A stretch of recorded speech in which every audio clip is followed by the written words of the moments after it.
کہ کم عمر قاتلوں سے رعایت برتی جاتی ہے، انہیں زیادہ سے زیادہ 7-8 سال کی سزا ہوگی۔ ٹھیک ہے، 7 سال گزر جائیں گے، مگر اس عرصے میں نولکھی اور پھولوتی کا کیا ہوگا؟ ان کے بغیر تو ویران ہو جائیں گی۔ نولکھی اور پھولوتی کے خیال سے جگنو اور دیوا کے ہاتھ پیر ٹوٹنے لگتے۔ گلیوں کے لڑکوں سے انہوں نے بہت سے ہنر سیکھ لیے تھے، تاش، چوسر اور دوسری بازیاں، اٹھائی گیروں اور اچکوں کے کرتب، تمباکو نوشی۔ بعد میں انہوں نے جیب کاٹنے کی بھی مشق کی، اور ابھی ہاتھ صاف نہیں ہوا تھا کہ دیوا پکڑا گیا۔ پہلی بار وہ جگنو سے جدا ہوا۔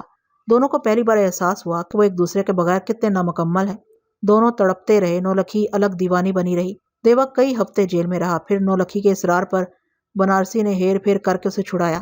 بنارسی اسے چھڑا کے لایا تھا۔ گھر آ کے اس نے دیوا کو دیوار کے ساتھ کھڑا کر دیا اور اپنے ہمراہ آنے والے پاڑے کے آدمی کو اشارہ کیا۔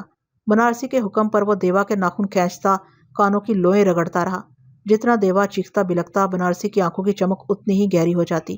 دیوا کا حال بہت بگڑنے لگا تو کونے میں دبکے ہوئے جگنو نے ہمت کر کے بنارسی کے پیر پکڑ لیے کہ خدا کے واسطے اب وہ بس کرے۔ بنارسی کی توجہ ہٹانے کے لیے اس نے خود پر ذمہ داری لینا چاہی۔ کہا کہ دیوا کا کوئی قصور نہیں، میں نے اسے اکسایا تھا۔ بنارسی نے اسے بھی دیوا کے ساتھ کھڑا کر دیا۔ جگنو نے مجھے اپنا اور دیوا کا ہاتھ دکھایا۔ مجھے یقین نہیں آیا۔ دونوں کے بائیں ہاتھ کی چھوٹی انگلیوں کے پورے کٹے ہوئے تھے۔ بنارسی نے انہیں تنبیہ کی تھی کہ جتنی بار وہ جیب تراشی کے جرم میں پکڑے جائیں گے یہی ہوتا رہے گا۔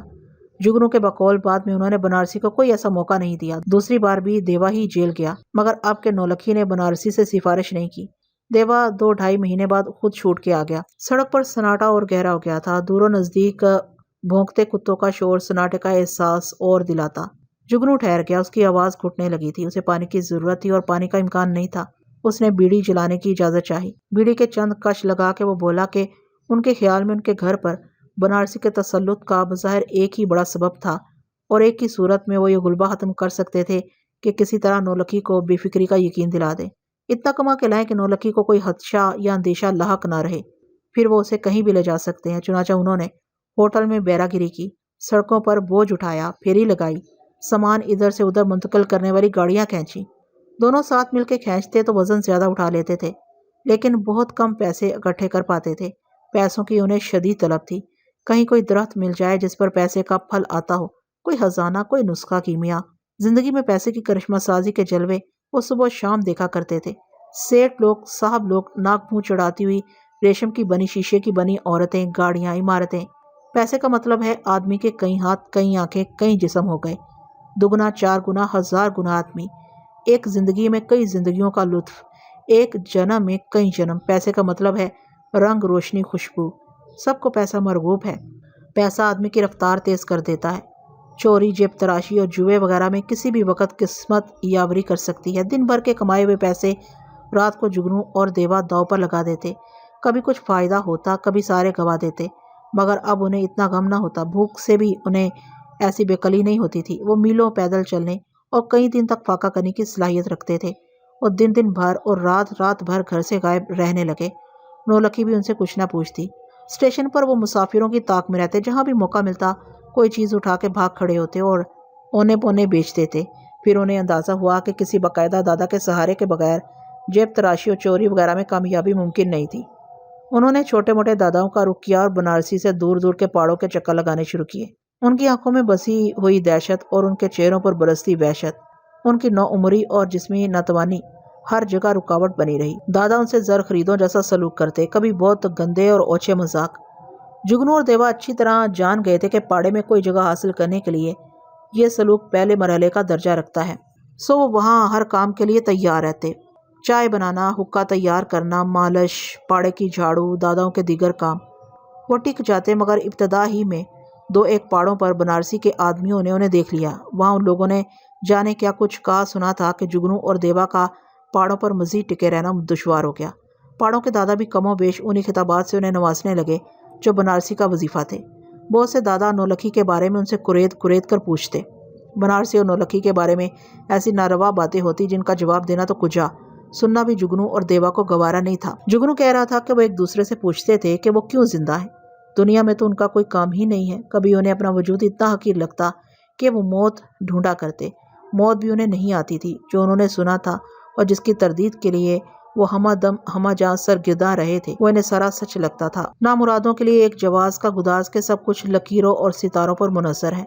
کچھ لوگ پیدا ہی ٹھکرائے جانے کے لیے ہوتے ہیں، نالی کے کیڑوں اور خارش زدہ کتوں کی طرح۔ زمین ہر کسی کو راس نہیں آتی۔ یہ زمین ان کے لیے نہیں ہے تو وہ کیوں اصرار کر رہے ہیں؟ کبھی انہیں ہر رنگ اور ہر آواز ایک جیسی لگتی۔ انہیں معلوم تھا کہ موت کی دوری بس ایک ارادے کے فاصلے پر ہے، لیکن یہ فاصلہ ان سے عبور نہیں ہو پاتا تھا۔ اس کے درمیان ان کا گھر پڑتا تھا جہاں نولکھی اور پھولوتی رہتی تھی۔ وہ جب گھر لوٹ کے آتے تو نولکھی کی پھیلی ہوئی باہیں کچھ دیر کے لیے انہیں سب کچھ بھلا دیتی۔ پھولوتی ان کے بازوؤں میں جھول جاتی۔ انہیں سب خواب سا لگتا، کوئی طلسم سا۔ اسی خواب اور طلسم کی تعبیر کی تلاش میں وہ پھر گھر سے نکل کھڑے ہوتے۔ روز ان سے یہی تماشا سرزد ہوتا تھا۔ بعد کے دنوں میں بنارسی کی آمد میں فصل بڑھ گیا 15-20 روز میں ایک بار۔ اسی نسبت سے جگنو اور دیوا کو کسی قدر فراغت نصیب ہوئی۔ پھولوتی چپکے چپکے اتنی بڑی ہو گئی تھی کہ انہیں کسی کی نظر لگ جانے کا دھڑکا لگا رہتا۔ وہ اپنی عمر سے بڑی باتیں کرتی تھی، باتیں ہی نہیں، سفید اور سیاہ کی پرکھ بھی اسے خوب ہو گئی تھی۔ جس رات بنارسی گھر آتا وہ جگنو اور دیوا کو اسے دور رکھنے کے لیے گھر کے دروازے پر کسی کیل کنڈے میں کوئی کپڑا اٹکا دیتی۔ جگنو اور دیوا دروازے ہی سے لوٹ آتے اور رات کسی فٹ پاتھ پر گزار دیتے۔ ان کی موجودگی میں بنارسی آ جاتا تو بات دوسری تھی۔ پھر وہ تمام آگ سینے میں دبائے اس کی خدمت کرتے اور کسی بھی حکم کی تعمیل کے لیے ہر لمحے مستعد رہتے۔ ایک رات بنارسی انگوچھا پہنے چارپائی پر اوندا پڑا تھا۔ نولکھی اس وقت کمرے میں نہیں تھی۔ اب جگنو اور دیوا کے ہاتھ مالش میں طاق ہو چکے تھے۔ بمبئی کے پیشہ ور مالشیوں سے انہوں نے بہت سی نازک رگیں چھونا چھیڑنا، یوں کہیے کہ رگوں کے تار ہلانا سیکھ لیا تھا۔ کم سے کم وقت میں مساموں کو زیادہ زیادہ تیل پلانا بھی اس فن میں شامل ہے۔ یہ جگنو اور دیوا کی مالش کا نشہ تھا یا دارو کا کرشمہ؟ بنارسی اس رات بہت خوش نظر آتا تھا۔ ان کا جی نہیں چاہتا تھا کہ تاہم انہوں نے خوب سوچ سمجھ کے زبان کھولی۔ کم سے کم وقت میں مساموں کو زیادہ سے زیادہ تیل پلانا بھی اس فن میں شامل ہے۔ یہ جگنو اور دیوا کی مالش کا نشہ تھا یا دارو کا کرشمہ؟ بنارسی اس رات بہت خوش نظر آتا تھا۔ ان کا جی نہیں چاہتا تھا، تاہم انہوں نے خوب سوچ سمجھ کے زبان کھولی اور کسی قدر ناز بردارانہ، تمام تر نیازمندانہ لہجے میں پہلی بار بنارسی سے فرمائش کی کہ وہ اسے اپنے پاڑے میں جگہ دے دے۔ وہ وہاں دوسرے داداؤں کی طرح اس کی خدمت کرتے رہیں گے۔ کوئی ان سا وفادار خدمت شعار بنارسی کو شاید نہ ملا ہو۔ جگنو اور دیوا کو دوسرے پاڑوں کا اچھا تجربہ ہو چکا تھا۔ دوسرے کسی پاڑے سے وابستہ ہونے سے ان کا جو مقصد تھا وہ بنارسی کے پاڑے پر بھی پورا ہو سکتا تھا۔ اتنے گرم و سرد موسم گزارنے کے بعد آدمی میں یہ شاطری اور زمانہ سازی آ جاتی ہے۔ جوا کھیلنا انہیں آ گیا تھا۔ یہ ایک ایسی بازی تھی جس میں جیت سے بہت فرق پڑتا تھا، ہار سے کچھ نہیں۔ جتنا وہ ہار چکے تھے اس سے زیادہ ان کے پاس کچھ تھا ہی نہیں۔ جگنو کے بقول انہیں ذرا وقت درکار تھا جو انہیں کبھی نہیں ملا، سانس لینے کا وقت، ورنہ دوسرے پاڑوں میں وہی ہوتا رہے گا جو اب تک ہوتا رہا ہے۔ تمام ذلتوں کے باوجود بنارسی کے پاڑے میں بڑی امان تھی۔ وہاں وہ کم از کم نولکھی کے بارے میں رسوا کن باتیں سننے سے محفوظ ہو جاتے تھے، وہ باتیں جو انہیں بہت ڈسا کرتی تھی۔ ان کی التجا سن کے بنارسی ہنکاریاں بھرتا رہا۔ انہوں نے تکرار نہیں کی تاکہ ہرہراتا ہوا کتا بھڑک نہ جائے، بس کسی طرح چپکے سے راستہ مل جائے۔ لوچ صرف آواز کا نہیں، نگاہ کا بھی ہوتا ہے، رفتار کا بھی اور ہاتھوں کا بھی۔ دیر تک وہ چپ چاپ اس شکرے کے جسم پر اپنے ہاتھوں کا لوچ، اپنی انگلیوں کی مہارت آزماتے رہے۔ انہوں نے اس فیلے بدمست کی خاموشی شان حسروی پر محمول کی۔ آخر وقت بہت گزر گیا تو بنارسی نے انگڑائی لی اور ڈوبی ڈوبی بہکی بہکی آواز میں پوچھا کہ نولکھی کہاں ہے؟ وہ الٹے قدموں کمرے سے چلے آئے۔ چند لمحوں بعد نولکھی کمرے میں چلی گئی۔ بہت عرصے بعد انہوں نے ایک نرم و سبک رات گزاری۔ آدھی رات تک وہ اور پھولوتی سرگوشیاں کرتے رہے، دنیا جہان کی باتیں۔ پھولوتی اپنے چہکتے لہجے میں انہیں آس پاس کے قصے سناتی رہی، پھر انہیں نیند آ گئی۔ بنارسی علل صبح چلا گیا تھا۔ اس روز انہوں نے بطور خاص غسل کا اہتمام کیا، صاف کپڑے پہنے۔ وہ اپنی طرف سے پوچھنا نہیں چاہتے تھے، بار بار ان کی نظریں نولکھی کی طرف اٹھتی تھیں کہ شاید بنارسی نے ان کے بارے میں اسے کوئی بات کی ہو۔ نولکھی بہت تھکی ہوئی تھی، سوجی سوجی آنکھیں، تاہم اس نے ان کے لیے سبزی کا پراٹھا بنایا اور بلائی والا چائے کا پیالہ۔ ناشتہ کر کے وہ گھر سے نکل گئے۔ اس وقت 10 بج رہے تھے۔ کچھ اور وقت گزارنے کے لیے وہ ادھر ادھر سڑکوں پر مٹر گشت کرتے رہے۔ ان کا رخ بہرحال پاڑے کی طرف تھا۔ دھوپ ہر طرف پھیل چکی تھی جب انہوں نے دھڑکتے قدموں سے پاڑے پر قدم رکھا۔ دلان کے وسط میں کئی داداؤں کے درمیان بیٹھا بنارسی دادا چوسر کھیل رہا تھا۔ دونوں کو دیکھ کے اس کا ہاتھ رک گیا۔ جگنو اور دیوا چند قدم آگے جا کے ٹھہر گئے اور نظریں جھکائے کھڑے رہے۔ بنارسی کی شعلہ بار نظروں اور دھمکتی آواز پر وہ پہلے ہی متزلزل ہو گئے۔ ان سے کچھ کہا نہیں جا سکا۔ بنارسی کو جیسے کچھ یاد نہیں تھا۔ اس نے پھنکارتے لہجے میں ان سے پوچھا کہ کون سی پریشانی انہیں یہاں لائی ہے۔ جگنو نے جیسے تیسے ہمت کی اور سٹ پٹاتے ہوئے رات کی بات یاد دلائی۔ بنارسی کا منہ پھیل گیا اور اپنے قریب بیٹھے ہوئے آدمی کی طرف منہ کر کے وہ ایک دم ہنسنے لگا، جیسے جگنو اور دیوا نے کوئی لطیفہ سنایا ہو یا کوئی بہت ہی مزہ کا خیز بات کہی ہو۔ بنارسی کے ساتھیوں نے بھی اس کی ہمنوائی کی۔ ساری عمارت ان کے کہکہوں سے گونجنے لگی۔ وہ دونوں ہونکوں کی طرح ایک دوسرے کی صورت دیکھا کیے۔ بنارسی اپنے آدمیوں سے مخاطب ہو کے چلبلے پن سے بولا، لو بھائی مستا، چھٹی ہو گیا سالا، ابھی اکا چاقو چھرا پھینکنے کا ہے راجہ لوگ کے آگے۔ جگنو نے صرف نظر کیا اور آزانہ کہا کہ وہ دونوں پاڑے کے لیے مفید ثابت ہوں گے۔ بنارسی برہم ہو گیا اور گالیاں بکتے ہوئے بولا کہ انہوں نے کیا سوچ کے اس کے پاڑے پر قدم رکھنے کی جرت کی ہے، جس ہاتھ لپ کے اٹھائی گرے کا جی چاہے منہ اٹھائے چلا ہے۔ یہ اصیلوں کا پاڑا ہے، چوروں چماروں کا نہیں۔ انہوں نے آئینے میں اپنی صورت دیکھی ہے یہاں دہلے کے لیے۔ وہ جو منہ میں آیا بکتا رہا۔ جگنو اور دیوا کا بس نہیں چلتا تھا کہ زمین پھٹ جائے اور وہ اس میں سما جائے۔ جگنو کہہ رہا تھا کہ ہم دونوں کی جیبوں میں چاقو تھے اور جی یہی کرتا تھا کہ زکند بھر کے بنارسی کے سر پر جا پہنچے اور اس سے پہلے کہ وہ اور اس کے حاشیہ بردار کچھ سنبھلے ہم بنارسی کا جسم چیر پھاڑ ڈالیں، پھر چاہے ہمارے ساتھ جو کچھ بھی ہو۔ لیکن اس سے پہلے کہ بنارسی کے آدمی انہیں دھکے دے کر پاڑے سے نکالتے وہ وہاں سے چلے آئے۔ بنارسی کے اس برتاؤ کے بعد جگنو اور دیوا نے کسی پاڑے سے وہ بستگی کا خیال ہی دل سے نکال دیا۔ جہاں جیسا کام مل جاتا کر لیتے، جہاں جیسا موقع ہاتھ آتا ہاتھ کی صفائی دکھا دیتے۔ بنارسی کی آمد میں بتدریج کمی کے سبب گھر کے خرچ میں بہت تنگی ہونے لگی تھی۔ اب بہت کچھ انہی پر منحصر تھا۔ کبھی گھر میں روٹی نہ پک پاتی تو نولکھی اور پھولوتی خود مزدوری کی غرض سے باہر جانے کے لیے اصرار کرتی۔ گھریلو کاموں اور زیر تعمیر عمارتوں میں عورتوں کو روزگار مل جاتا تھا۔ شاید یہ نام کا اثر تھا۔ پھولوتی کپڑے پر ایسے ایسے گل بوٹے تراش لیتی تھی کہ نگاہیں دھوکا کھا جائیں۔ جگنو اور دیوا نے دونوں کو گھر سے نہیں نکلنے دیا اور خود شب و روز ایک کرتے رہے۔ بے شمار نامرادوں کی طرح لکشمی کی مسیحائی پر ان کا یقین تھا۔ لکشمی کا کچھ طے نہیں ہے، کس آن مہربان ہو جائے۔ وہ جانتے تھے کہ رنگ، ذات، قد کاٹھی، نتواں توانا کے امتیازات سے لکشمی کو کوئی علاقہ نہیں ہے۔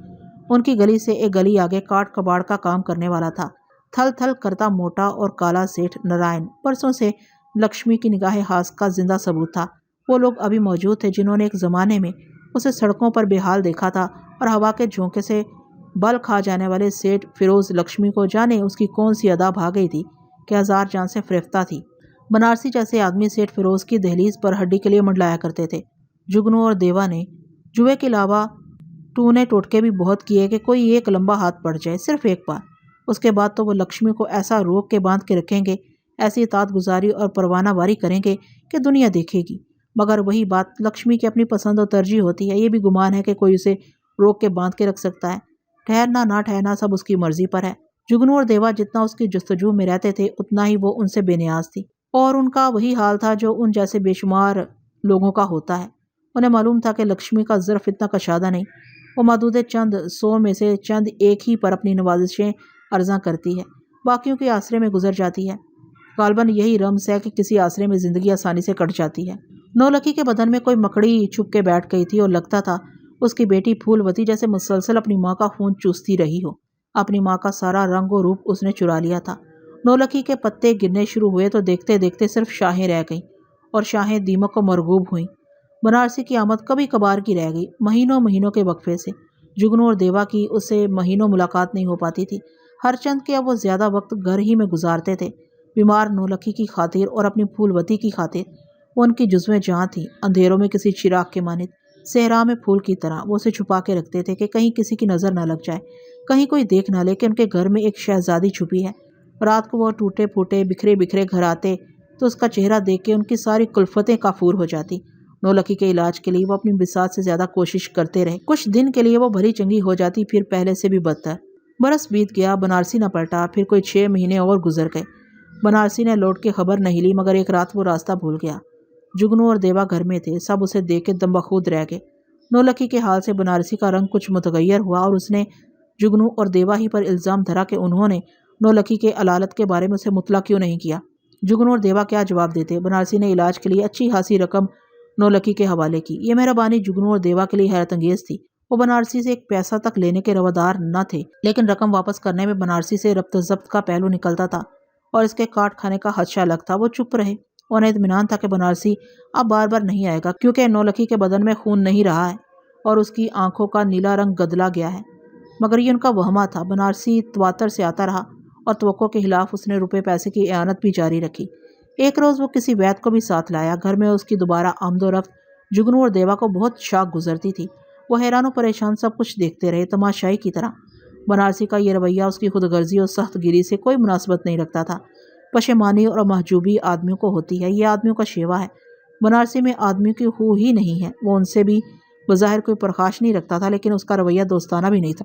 سڑک پر صدائیں لگاتے ہوئے بھکاریوں کو دیکھے بغیر جس طرح راہگیر گزر جاتے ہیں، جگنو اور دیوا سے بنارسی کا سلوک بھی کچھ یہی تھا۔ چند دنوں میں وہ اپنے ہی گھر میں اجنبی ہو گئے تھے۔ ان دونوں کا بھی یہی حال تھا، نولکھی اور پھولوتی کا۔ کسی کی بھی سمجھ میں نہیں آتا تھا کہ کیا کریں۔ اتنے عرصے میں بنارسی کا شمار بمبئی کے نامی گرامی داداؤں میں ہونے لگا تھا۔ اس کا پاڑا شہر کے بڑے پاڑوں میں گنا جاتا تھا۔ شہر کے سب سے بڑے دادا تیواڑی سے اس کے خصوصی مراسم تھے۔ تیواڑی کے نام پر میں سیدھا نہ بیٹھا رہ سکا۔ اسی ویشی نے کرشنا جی کو ختم کیا۔ کرشنا جی کو گئے ہوئے اتنے دن نہیں گزرے تھے کہ تیواڑی اپنے انجام کو پہنچ گیا تھا۔ اس کے بہت سے ہواری بھی چلے گئے تھے، لیکن کرشنا جی اتنے ارزاں نہیں تھے۔